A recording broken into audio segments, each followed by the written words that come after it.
શ્રી વલ્લભાધીશ કી જય, શ્રી ગુસાઈજી પરમ દયાલ કી જય, શ્યામ સુંદર શ્રી અમને મહારાણી કી જય, શ્રી હરિરાય મહાપ્રભુ કી જય, ગોકુલ નાથ કી જય. આપણે ષોડશગ્રંથ વિશે રસપાન કરીએ છીએ, તેમાં આપણે કૃષ્ણાશ્રય ચાલે છે. મહાપ્રભુજી સમજાવે છે કે તમને તમારા દુઃખ દૂર કરવા આશ્રયની જરૂર છે. સુખ આનંદ પામવા આશ્રયની જરૂર છે.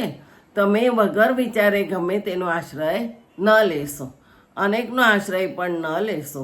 આશ્રય એકનો જ લો, એવાનો લો કે જેમનાથી વધુ શક્તિશાળી બીજું કોઈ ન હોય, જેમનાથી વધુ સુખ આનંદનો ભંડાર બીજા કોઈ પાસે ન હોય.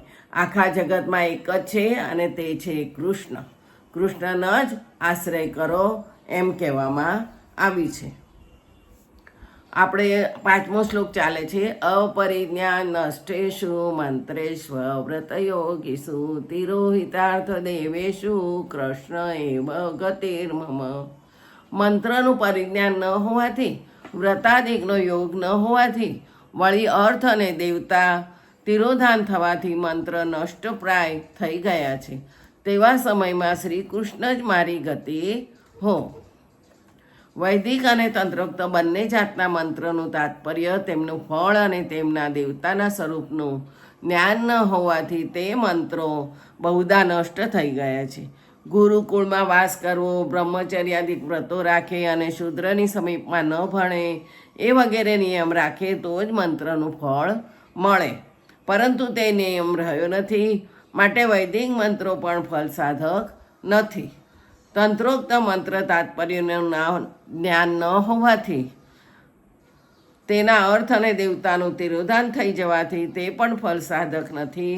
માટે શ્રી કૃષ્ણનો જ આશ્રય કર્તવ્ય છે. નાનાવાદ વિનષ્ટેષુ સર્વ કર્મ વ્રતાદિષુ પાષંડેક પ્રયત્નેષુ કૃષ્ણ એવ ગતિર્મમ. અનેક પ્રકારના વાદ વડે સર્વ કર્મ અને વ્રતાદિક નષ્ટ થઈ ગયા છે, અને વાદીનો પ્રયત્ન માત્ર પાખંડ ચલાવવા માટે જ છે. તેવા સમયમાં શ્રી કૃષ્ણ જ મારી ગતિ હો. અમુક કર્મ કે વ્રત આ રીતે થાય એમ કહે, બીજો બીજી રીતે થાય એમ કહે, ત્રીજો ત્રીજી રીતે કહે. એ પ્રમાણે જુદા જુદા પ્રકારના વાદથી કર્મ અને વ્રતાદિકનું ખરું સ્વરૂપ તિરોધાન થઈ ગયું છે. એટલું જ નહીં, પણ તે અનેક પ્રકારના વાદમાં દુરાગ્રહ વધી કર્મ વ્રતાદિકના બાના હેઠળ પાખંડમાં જ પ્રયત્નવાળા થયેલા છે. સર્વત્ર આવી સ્થિતિ છતાં કૃષ્ણનો આશ્રય જ સર્વ રીતે કલ્યાણકારી છે. આ રીતે કાલ, દેશ, દ્રવ્ય, કર્તા, મંત્ર અને કર્મ અને શુદ્ધ ન હોવાથી કર્મ માર્ગથી આ સમયમાં તે કલ્યાણનો કશો સંભવ નથી. માટે તેમાં ચિત્તની વૃત્તિ ન ખૂંચવા દેતા શ્રી કૃષ્ણનો જ આશ્રય રાખવો. સર્વ કરતા શ્રી કૃષ્ણનું મહાત્મ્ય વધારે છે એમ અંતઃકરણની ખાતરી થાય તો જ આગ્રહપૂર્વક આશ્રય સિદ્ધ થાય. માટે એક શ્લોકથી શ્રી કૃષ્ણનું નામ મહાત્મ્ય અને એક શ્લોકથી સ્વરૂપ મહાત્મ્ય બતાવે છે. અજામિલાદિ દોષાણામ નાશકોનું ભવે સ્થિત જ્ઞાપિતાખિલ મહાત્મ્યમ કૃષ્ણ એવ ગતિર્મમ. અજામિલાદિના દોષના નાશ કરનાર અનુભવમાં રહેલા છે, અને તે વડે જેમણે પોતાનું અખિલ મહાત્મ્ય બતાવી છે તે શ્રી કૃષ્ણ જ મારી ગતિ હો. આ શ્લોકમાં પ્રભુના નામનું મહાત્મ્ય બતાવવામાં આવ્યું છે. ભાગવતમાં સ્કંદ 6માં 1-3 લગી અજામિલ આખ્યાન છે. તે ઉપરથી પ્રભુ નામના મહિમાની મુખ્યતા આપણને જણાય છે. અધમમાં અધમ માણસ હોય છતાં પ્રભુના નામ કીર્તન વડે પાપ નાશ થઈ કૃતાર્થ થાય છે. પ્રભુના નામ કીર્તન વડે જ કૃતાર્થ થયાના બીજા ઘણા દ્રષ્ટાંતો ભાગવતમાં બતાવે છે. તે ઉપરથી પ્રભુ નામના સ્મરણથી જ સંપૂર્ણ રીતે કલ્યાણ થવાની ખાતરી છે. માટે જ શ્રી કૃષ્ણનો જ આશ્રય કર્તવ્ય છે. અજામિલે પ્રભુનું નામ સમજીને નારાયણનું નામ લીધું ન હતું. એ તો પુત્રમાં આસક્ત હોવાથી પુત્રનું નામ લેતો હતો. એના પુત્રનું નામ નારાયણ હતું. પ્રભુની સાથે સંબંધ ધરાવતો નહોતો, કારણ કે એને પુત્રના નામનું જ અનુસંધાન હતું. પ્રભુએ નામ દ્વારા સ્વમહાત્મ્ય જણાવવા માટે નારાયણ નામ બોલાવ્યું અને એનો ઉદ્ધાર થયો.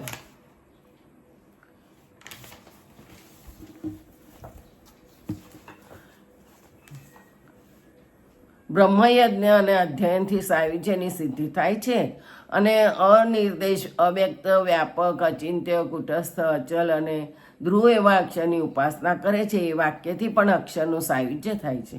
તો શ્રી કૃષ્ણના આશ્રયમાં શું વિશેષ છે? તો પછી એની પ્રાર્થના શા માટે કરવામાં આવે છે? એના જવાબમાં સર્વ સ્વરૂપના નિર્ણયપૂર્વક તારતમ્યના જ્ઞાનાર્થો ભગવાનનું અર્થરૂપપણું કહેતા આશ્રયનું નિરૂપણ કરે છે.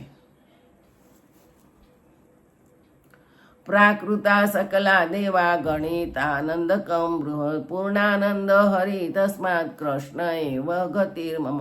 સકળા દેવો પ્રાકૃત એટલે સત્વાહંકારમાંથી ઉત્પન્ન થયા છે અને અક્ષર બ્રહ્મના આનંદની ગણના ઉપનિષદમાંથી છે.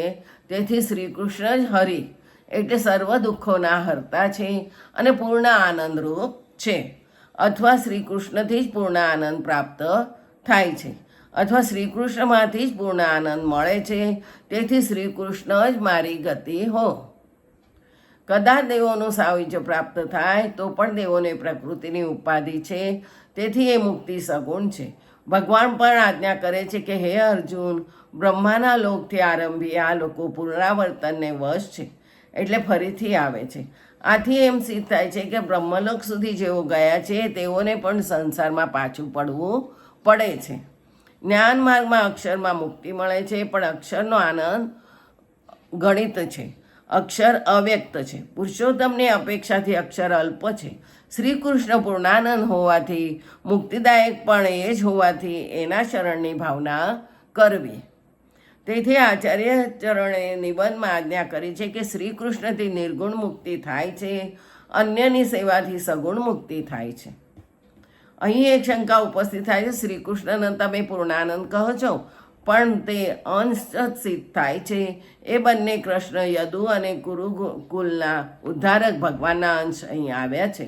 આસલે કૃષ્ણ અને અર્જુનના ભગવાનના અંશ કહ્યા છે. અને દેહ તો દેવતાઓમાં પણ પાંચ ભૌતિક હોવાથી જન્ય હોય છે.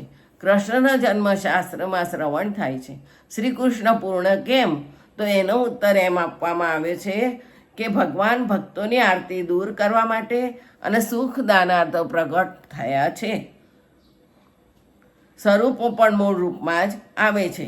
એટલે આ શ્રી કૃષ્ણ અર્જુન ભૂભાર ઉતારવા માટે હરિના બંને અંશો મૂળ રૂપમાં આવ્યા અને બંને અંશોનો પ્રવેશ થયો છે. અમુક અમુક કાર્ય કરવા માટે ભગવાન તે અંશની અપેક્ષા રાખે છે. આ બંને અંશો સંકર્ષણા છે, તેથી ભૂમાહરણમાં ઉપયોગી છે.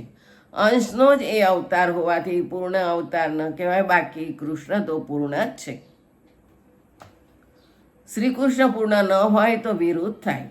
ભાગવત તત્વદીપ નિબંધમાં મહાપ્રભુજી આજ્ઞા કરે છે કે સર્વ કાર્યના કરતા હોવાથી સર્વરૂપ નારાયણ છે અને એ પુષ્ટિ કાર્ય કરે છે, તેનાથી જુદો અવતાર છે. કદાચ એવી શંકા થાય કે અધિકારી હશે ત્યાં કહે કે ભગવાન આવેશને ધારણ કરવાવાળા છે. નર તો એવો અંશ ધારણ કરે છે પણ એ તો અવતાર નથી. કૃષ્ણ સ્વયં ભગવાન છે, એની સાથે એ વિરુદ્ધ છે એવી શંકા થાય તો કહે છે કે તપથી અન્ય કાર્યો નારાયણ કે નર નથી કરતા. બેઉ માર્ગના સ્થાપનાર્થ અવતરેલા હોવા છતાં પૂર્ણના પ્રાગટ્ય વિના કાર્ય થાય જ નહીં. તૈત્તરીય ઉપનિષદમાં આનંદની ગણતરી કરી છે. ત્યાં આખી પૃથ્વી દ્રવ્યથી પૂર્ણ પોતાની સત્તા નીચે હોય એવા મનુષ્ય ચક્રવર્તી મહારાજાનો જે આનંદ તે એક આનંદ છે. એવા મનુષ્યના 100 ગણો આનંદ એક ગંધર્વનો આનંદ ગણાય છે. ગંધર્વના 100 ગણા આનંદ એક દેવલોકમાં રહેનારનો આનંદ ગણાય છે અને દેવલોકમાં રહેનારનો 100 ગણો આનંદ એક ઇન્દ્રનો આનંદ ગણાય છે. એમ આનંદની 100 ગણી ચડિયાતી ગણતરી કરતાં છેવટ અક્ષર બ્રહ્મ સુધી આનંદની ગણતરી કરેલી છે. ત્યારબાદ અક્ષરથી કેટલા ગુણો પુરુષોત્તમ આનંદ એ ગણતરી થઈ શકે તેમ છે. તો ગણતરી તો પરિમિત આનંદ પુરુષોત્તમનો પણ થાય અને તે તો અગણિત આનંદ છે, માટે જ પૂર્ણાનંદ છે. પ્રભુનું મહાત્મ્ય જાણ્યા છતાં ભક્તમાં દીનતા ન હોય ભક્ત પ્રભુ પોતાનાપણાથી સ્વીકારે નહીં. માટે હવેના શ્લોકમાં ભક્ત પોતાની દીનતા બતાવે છે. તે આવતીકાલે જોઈશું. જય જય શ્રી ગોકલેશ.